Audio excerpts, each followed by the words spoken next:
അപ്പോൾ നമ്മൾ ഇന്ന് ഈ വീഡിയോയിലൂടെ കാണാൻ പോകുന്നത് നമ്മുടെ വീട്ടിൽ തന്നെ സെറ്റ് ചെയ്തിട്ടുള്ള ഒരു ചെറിയ പൂക്കളവും മാവേലിയും കുറിച്ചാണ്. ആദ്യം തന്നെ പൂവിടാൻ വേണ്ടിയിട്ട് കുറച്ച് പൂവ് അടുത്ത് തന്നെ നമ്മൾ എടുക്കുകയുണ്ടായി. പക്ഷെ അത് പോരാന്ന് തോന്നിയപ്പോൾ നമ്മൾ കടയിൽ പോയിട്ട് കുറേ പൂവുകൾ നമ്മൾ മേടിച്ചു. അടുത്തതായിട്ട് മാവേലീനെ സെറ്റ് ചെയ്യുകയാണ്. മാവേലി അതുപോലെ തന്നെ നമുക്ക് വീട്ടിലുണ്ടാക്കാമായിരുന്നു. പക്ഷേ സമയക്കുറവ് കാരണം നമ്മൾ പുതിയൊരു മാവേലീനെ മേടിക്കുകയുണ്ടായത്. അങ്ങനെ മാവേലീനെ സെറ്റ് ചെയ്ത് നിർത്തി. മാവേലിയും അതുപോലെ തന്നെ മാവേലിയുടെ കുട്ടികൾ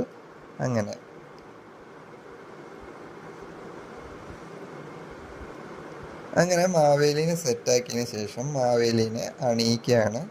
ഇത് അരിമാവ് ഉപയോഗിച്ചിട്ടാണ് മാവേലീനെ അണിയിക്കുന്നത്.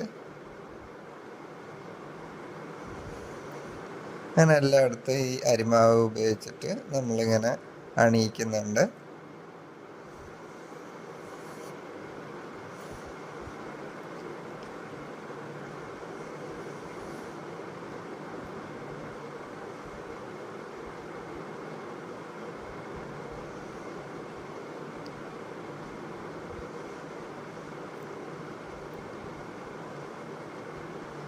അങ്ങനെ മാവേലിനെ അണിയിക്കുന്ന പരിപാടി കഴിഞ്ഞിരിക്കുകയാണ്.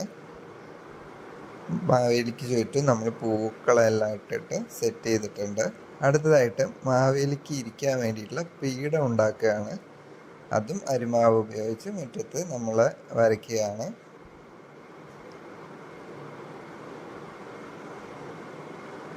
അങ്ങനെ മാവേലിക്ക് ഇരിക്കാനുള്ള പീഠം സെറ്റ് ചെയ്തതിന് ശേഷം മാവേലിയും അതുപോലെ ഒരു വിളക്കും അവിടെ വെച്ചിട്ടുണ്ട്. അടുത്തായിട്ട് നമുക്ക് പറിച്ചിട്ടെടുത്തുള്ള പൂക്കളെല്ലാം സെറ്റ് ചെയ്തിട്ട് ഓണപ്പൂക്കളിടുകയാണ്. ചെറിയ വരകളെല്ലാം വരച്ചിട്ട് അത് റൗണ്ടിൽ നമ്മൾ പൂക്കളിടുകയാണ്.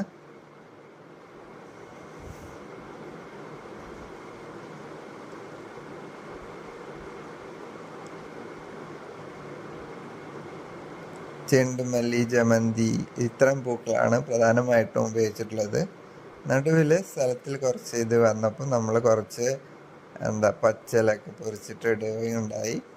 നമ്മൾ സ്കൂളിലൊക്കെ ആണെങ്കിൽ പച്ചില വെച്ചിട്ട് പൂക്കളുണ്ടാക്കിയ മാർക്ക് കുറയുന്നൊക്കെ പറഞ്ഞു കേട്ടിട്ടുണ്ട്.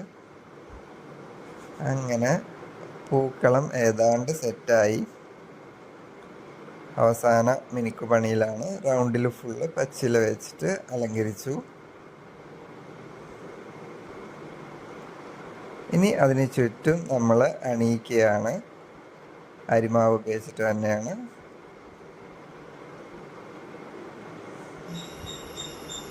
അങ്ങനെ ചുറ്റും നമ്മൾ അരിമാവ് ഉപയോഗിച്ചിട്ട് നല്ല രീതിയിൽ അണിയിച്ചു. സോ നടുവിൽ നമുക്ക് മാവേലീനെ കാണാം, പൂക്കളം കാണാം. അതിന് ചുറ്റും നമ്മൾ അരിമാവ് ഉപയോഗിച്ചിട്ട് അണിയിക്കുകയാണ്. അങ്ങനെ ഇപ്പം കാണുന്നതാണ് ഫൈനൽ